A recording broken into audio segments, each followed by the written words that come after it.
Les journées du patrimoine, c'est samedi et dimanche. À Esquelbec, récemment élu village préféré des Français, bénévoles, salariés et propriétaires s'activent autour du monument phare de la commune, le château construit au XVIe siècle.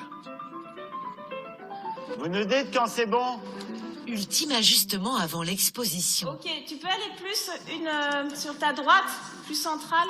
Les journées du patrimoine, où comment se plonger dans l'histoire du château. Dans l'aile nord en cours de restauration, ces photos d'archives de l'effondrement de la tour de Guet le 17 septembre 1984. Comme si on avait tout ça qui venait en pleine figure et avoir cette accumulation de photos un peu qui sont assez dures hein, avec tous ces débris qui nous tombent dessus. Donc c'est vraiment c'est un peu cet effet-là qu'on avait envie de faire vivre cet effondrement. Comment on va faire? Soit on ferme ici. Là-bas, on fait le passage par là-bas. Préparer les journées du patrimoine, c'est aussi ça. Trouver le meilleur moyen d'accueillir le public en toute sécurité.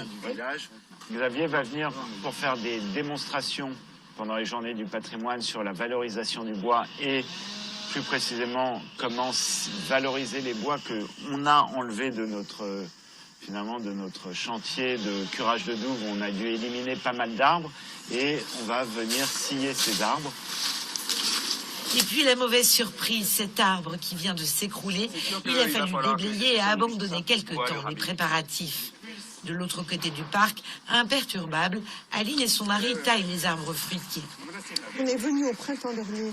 On a taillé assez fort tout l'arbre fruitier qui avait été un peu délaissé parce qu'on n'a pas le temps. Il y a tant de choses à faire ici, c'est fou. Et puis là, on revient et on taille en vert. Ça veut dire qu'on compte 1, 2, 3, 4 feuilles et là, on coupe.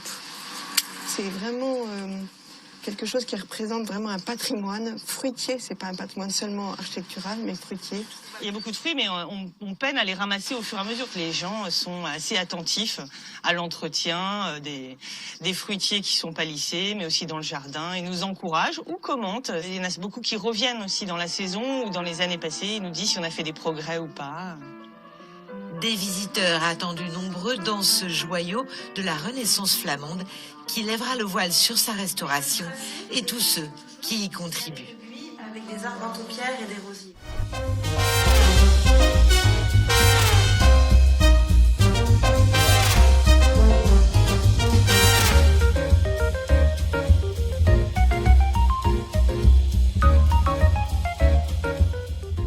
Action!